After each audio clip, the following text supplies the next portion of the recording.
শায়েখ রমজান মাসের ২৭তম সিয়াম বা কদর রাতে কি বেশি বেশি ইবাদত করতে হবে?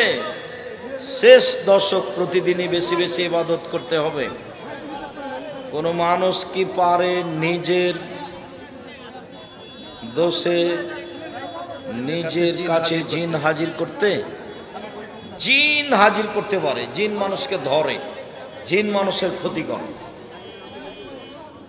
মোহাম্মদ হযরত আলী নাম রাখা যাবে না, শুধু আলী। হযরত আলী তো উর্দু ভাষাতে হাজরাত বলেছে, মানে সম্মানিত আলী। তখন মনে করছে যে নামটাই মনে হয় হযরত আলী।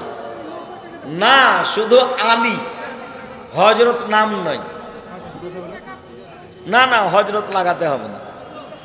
হযরত, আহারে, জনাব আলী, শেখ আলী, হযরত আলী, ওটা হলো হযরত সম্মান সূচক শব্দ।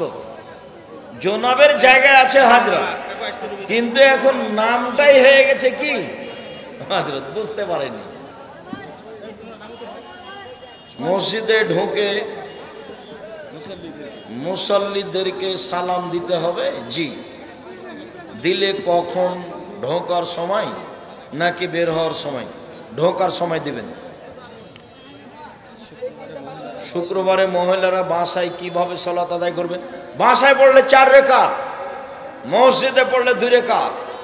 জুমার দিন মহিলারা যদি মসজিদে পড়ে ইমামের সাথে কয় রাকাত? 2 রাকাত। আর মহিলারা যদি বাড়িতে পড়ে জোহর 4 রাকাত। তাহলে ওরা জামাতে না হলে, খুতবা না হলে জুমা নেই, তখন জোহর।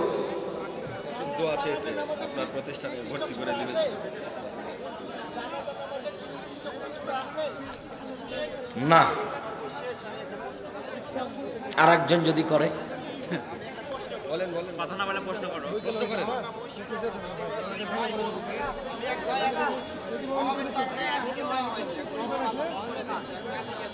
7 দিনের পরে আকিকা নেই, আল্লাহ মাফ করে, কোনো মূল্যে দিতে হবে। ইয়াকুব আলী, আমি আমার নাতিকে আপনার মাদ্রাসায় ভর্তি করতে চাই, দোয়া করবেন। বারাকাল্লাহ, জাযাকাল্লাহ খাইর।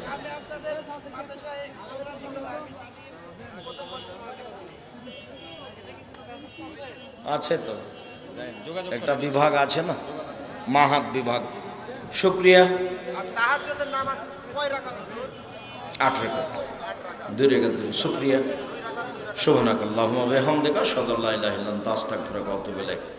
আসসালামু আলাইকুম ওয়া রাহমাতুল্লাহ।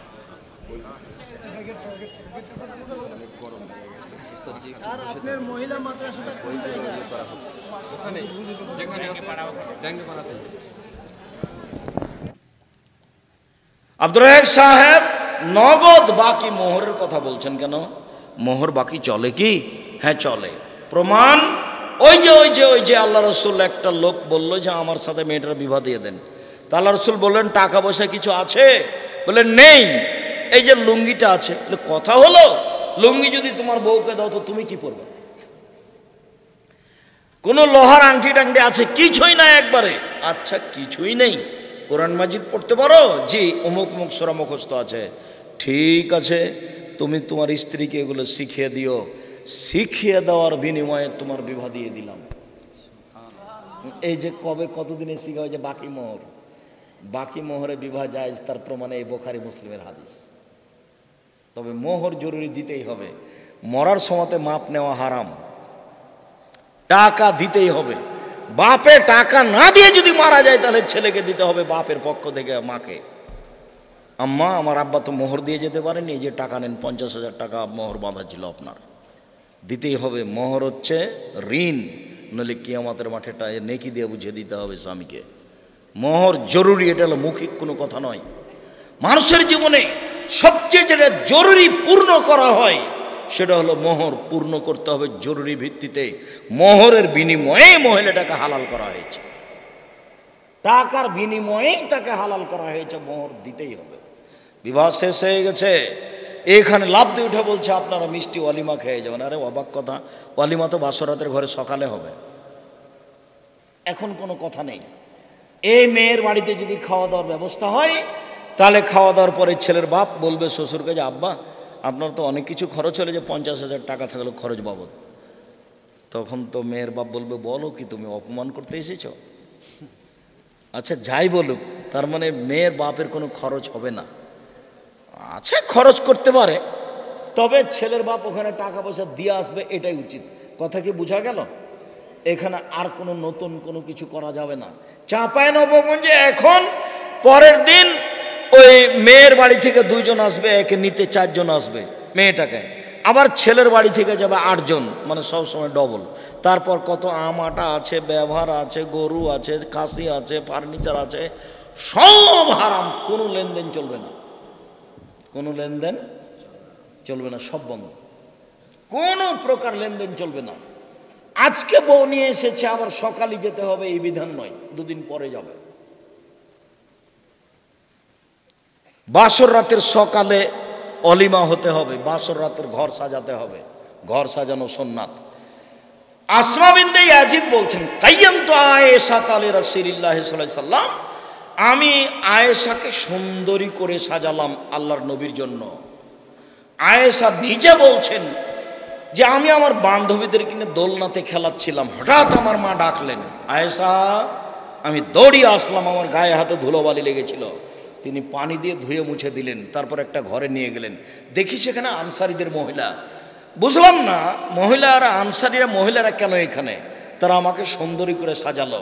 তবে আয়েশা রাদিয়াল্লাহু আনহা বলছেন না যে আমাকে কি দিয়ে সাজালো। আসমা বিনতে ইয়াজিদ বলছেন আমি তাকে সুন্দরী করে সাজালাম।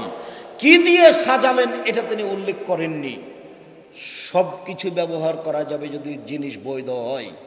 মেয়েদের সুগন্ধি যা দেখতে পাওয়া যায়, গন্ধ পাওয়া যায় না। পুরুষের সুগন্ধি যা গন্ধ দেখতে পাওয়া যায় না, গন্ধ পাওয়া যায়। পুরুষের সুগন্ধি যা দেখতে পাওয়া যায় না, গন্ধ পাওয়া যায়। নারীদের সুগন্ধি যা গন্ধ পাওয়া যায় না, দেখতে পাওয়া যায়। নারীদের সুগন্ধি যা গন্ধ পাওয়া যায় না, দেখতে পাওয়া যায়। তাহলে পাউডার হোক, আসকারা মাস্কারা যাই হোক, সবই ওরা ব্যবহার করতে পারে, ভুরুপেন টুপেন যা কিছু আছে, তবে সেটা বৈধ হতে হবে। উল্লেখ্য যে টিপ দিতে পাবে না, উল্লেখ্য যে নখে নেইল পালিশ দিতে পাবে না, এটা ইহুদি খ্রিস্টানদের পতিতালয়ের মেয়েদের বৈশিষ্ট্য। কপালে টিপ দেওয়া হিন্দুদের বৈশিষ্ট্য। সাথে সাথে ভুরু তোলা হারাম, কাবিরা গুনাহ। বুঝা গেল না? ভুরু তোলে সরু চিকন করা কাবিরা গুনাহ। এই ভুরুতেই যা কিছু আছে, কাজল টাজল সব কিছু দেবে, যেটা সহজ হয়। সাজাতে হবে, এ কথাই ঠিক। বাসর ঘর সাজাতে হবে, সেখানে মিষ্টি রস খানা পানি থাকবে, এ কথাই ঠিক। আসমা বলছেন, আয়েশা রাদিয়াল্লাহু আনহা বলছেন, ঠিক 8:30 9টার সময়তে আমার মা একটা ঘরে নিয়ে গেলেন। দেখি সেখানে আল্লাহ রসুল কেউ নেই। বিষয়টা বুঝতে পারলাম না, ঘরে কেন কেউ নেই, শুধু কেন আল্লাহ রসুল। এটা আমি চিন্তা ভাবনা করতে করতেই দেখলাম আসমা 1 গ্লাস শরবত নিয়ে আসলো। এসা আমাকে বলছে, আয়েশা গিলাসটা নাও, শরবতের গিলাসটা নাও। তো আমি নিচ্ছি না, লজ্জা পাচ্ছি। আমাকে ধমকাল, লেও হাতে ধরো, দে আল্লাহ রসুলকে দাও।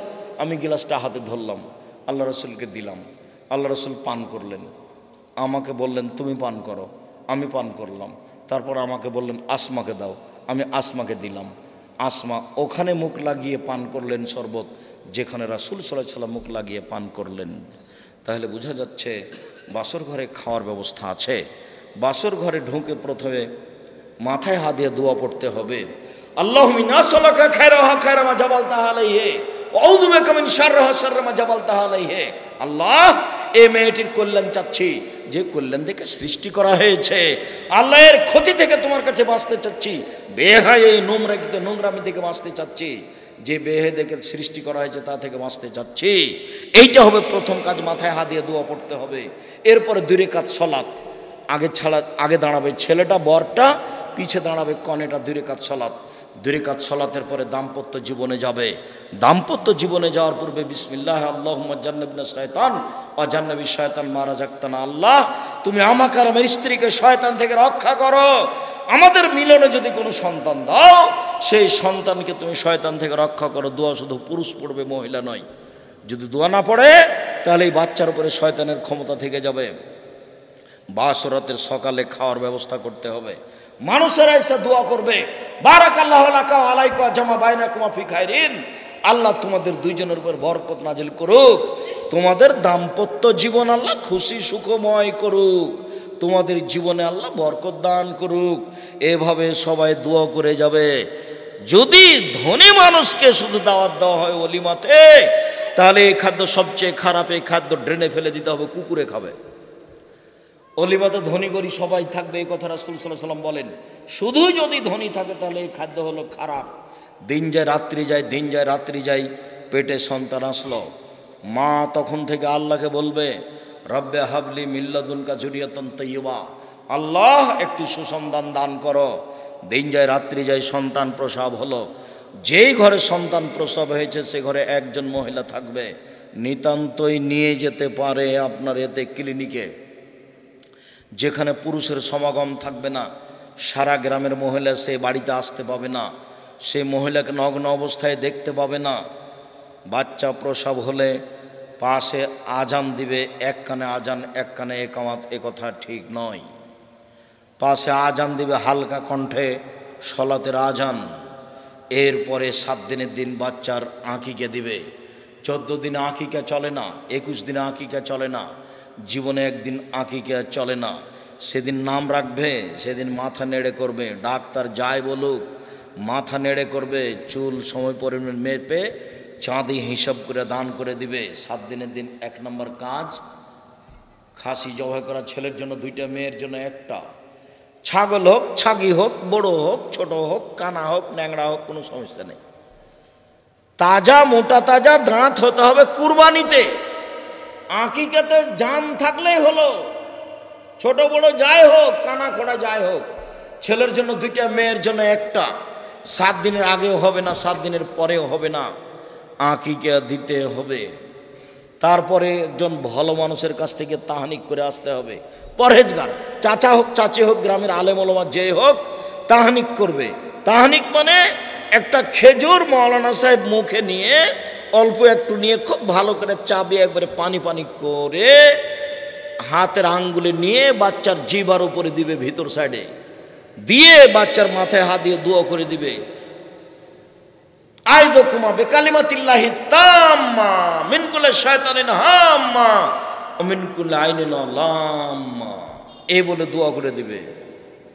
আল্লাহ ফাক্কিহু ফিদ্দীন, আল্লাহ আল্লিমুল হুকমা। দাদিও জানে না, নানিও জানে না, দাদাও জানে না, দাদিও জানে না, কে কাকে কোলে নিবে ফুফুও জানে না, খালাও জানে না। এমনি কোলে নিয়ে কত যে আদর করে, ওরে আমার সোনা, ওরে আমার অমুক, ওরে আমার আকাশ পাতাল, কিচ্ছু কেউ জানে না। জিজ্ঞাসা করেন আপনি, এই যত মহিলা আছে, এই ছেলে তোমার মাকে জিজ্ঞাসা করবে, আপনি আপনার স্ত্রীকে জিজ্ঞাসা করিয়েন তো, আচ্ছা তুমি যে আমার বোনের ছেলেটাকে কোলে নিলে কি বলেছে বলো তো? মহিলা হোক পুরুষ হোক, বাচ্চার মাথায় হাত দিয়ে বলতে হবে, আইযুকা বিকালিমাতিল্লাহি তাম্মা, তোমার ব্যাপারে আমি আল্লাহর কাছে আশ্রয় চাচ্ছি আল্লাহর পূর্ণ কালেমা দিয়ে, মিন কুল্লি শায়তানিন হাম্মা, সব শয়তানের ক্ষতি হতে, বিষাক্ত প্রাণী হতে, অমিন কুল্লি আইনিন লাম্মা, প্রত্যেক বিষাক্ত চক্ষু হতে, আর প্রত্যেক বিষাক্ত অভিশপ্ত বিষাক্ত প্রাণী হতে। চক্ষু, বদনজর খুব খারাপ জিনিস। বদনজর যদি কারো বাচ্চার উপরে লেগে যায় তাহলে রাতে পায়খানা করে বমন করে তুলে শেষ করবে। জিনের যদি বদনজর লাগে তবু বাচ্চা পেশাব পায়খানা করবে, বমন করবে। যার জন্য সন্ধ্যার সময় তো সূর্য ডুবো, তখন বাচ্চাকে বাইরে নিয়ে যাওয়া যাবে না, একবারে টোটালে নিষেধ করা আছে। এই শোনো, সন্ধ্যার সময় বাচ্চা ছাদের উপরে নিয়ে যায় না, আঙিনায় নিয়ে যাও না, বাইরে নিয়ে যায় না, নইলে জিনে ক্ষতি করবে, রাতে বাচ্চা চিল্লাচিল্লি করবে। একটু রাত দেরি হয়ে যাবে তখন বাইরে করিও, এ কথা মুহাম্মদ সাল্লাল্লাহু আলাইহি সাল্লাম বলেন। সম্মানিত দিনী ভাই বোন, আকিকার পরে হলো মুসলমানি দেওয়া, খাতনা দেওয়া, কোনো অনুষ্ঠান হবে না। বাচ্চা যদি ছেলে বাচ্চা হয় তাহলে প্যান্ট পরাতে পারেন, তবে টাকনুর উপরে পায়জামা পরাতে হবে। মেয়ে বাচ্চা হলে সবসময় পায়জামা পরাতে হবে, কোনো সময় জাঙ্ঘে পরাতে পাবেন না। সুন্দর একটা নাম রেখেছেন, সবসময় নাম ধরে ডাকবেন। নামটাকে ছোট নাম যেটা আদরের সেটা বলতে হবে না, আসল নামটা হলো আদরের। আব্দুর রহমান আসল নাম, বাস ওটা বলে মা ডাকবে, ওটা হলে বাপ ডাকবে। ছেলে বড় হয়েছে, কথা ফুটেছে, এখন বাচ্চাকে সালাম কালাম শিখাতে হবে। বাচ্চা বাহিরে যাবে, সালাম দিয়ে